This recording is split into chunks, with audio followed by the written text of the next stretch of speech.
process, especially drawing rather than painting, is interesting in that it allows me to use very poor, let's say poor or very common materials to express myself, and play around a bit with collages, play around a bit with stenciling and this sort of stuff. And there's also a very important quality to drawing, which is that it is very close to writing. So it's very close to your hand putting down ideas directly on paper. So it's very close to writing, but then again it's more visual than text itself, than literature. Coming back from my studies, I started working with a newspaper, and that had a very strong impact on my work, especially my photographic work,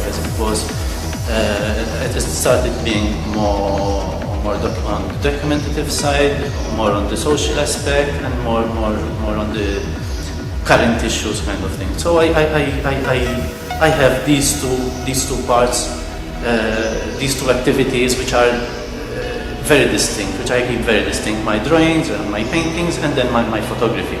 On the other hand, there's also the teaching part. And the teaching part, when you're teaching, especially in fine arts, it's tricky in that you don't want to influence your students too much, but you want to stimulate them or to motivate them, and that's extremely interesting, especially when you have a group of 20 different people, 20 different minds, 20 different creative people at work. How do I seek inspiration? In what do I find inspiration? What pushes me to work in either drawing or photography? If I have to focus on my photography, what pushes me is very simple. It's the stories of the people, very often the people who have no voice in society, people like transsexuals, people like boxers, who are also in a way on the margins of society, and these kind of people. When it comes to drawing, my drawing techniques is more my approach to drawing or the creative process is more inward looking. As in, I start by doing very small sketches.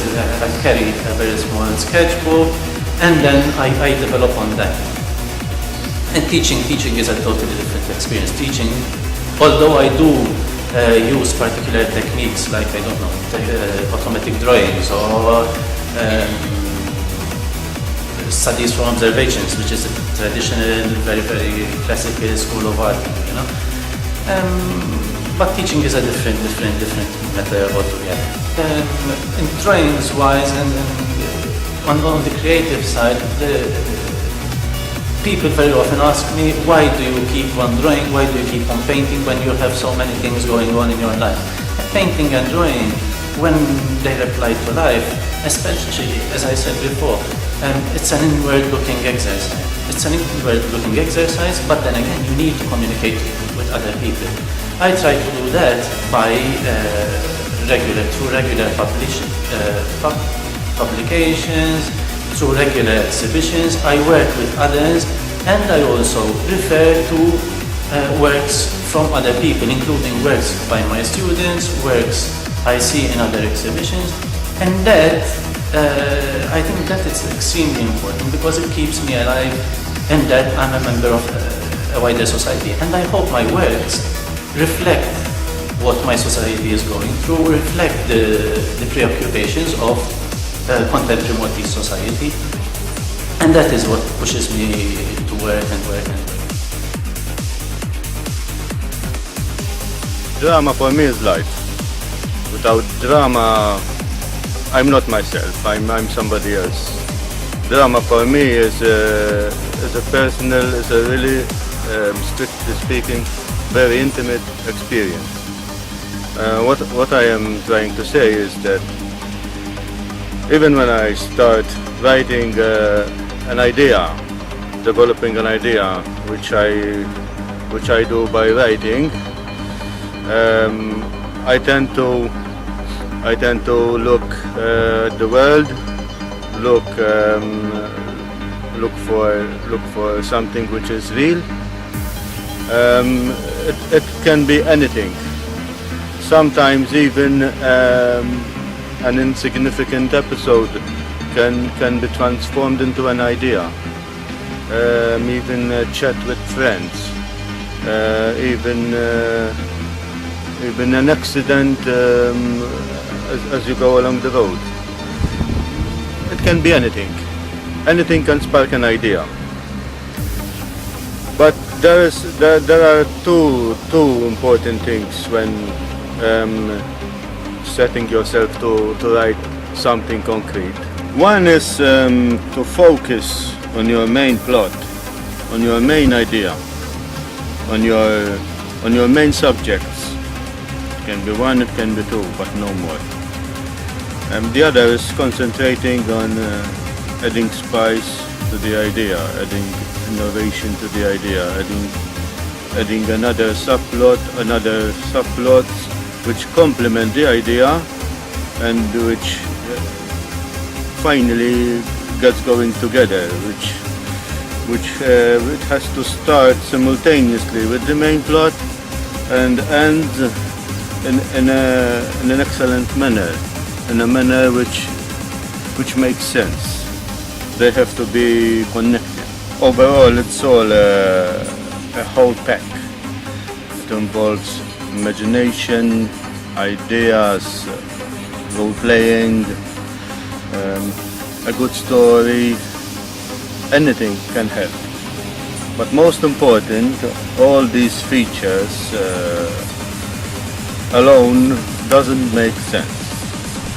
The whole idea is that you project this idea into something real which many people preferably accepts and applauds and laughs or cries. I mean, that's the whole point. But most important of all these things which I mentioned before make only sense if they are all together. Because drama for me is something not something singular, but it's something more. It's a teamwork. It's a teamwork activity. It's a socializing activity, and it's a very good exercise for personality development. As for me, I learned a lot from it. I hope others do so. Maybe, who knows? From all the actors I knew, I am sure many will make the grade. Being a creator of any piece of work is hard. People are influenced with all the things that happen around them. For example, as a musician, every noise I hear attracts my attention, like sea waves, wind, breaking of glass, etc. My inspiration comes when hearing a good particular voice, or when browsing for a different sound on the computer. For example, listen to this. It takes me to another world. I forget where I am. My mind goes elsewhere. A peaceful place where freedom reigns, and whatever you feel like doing it.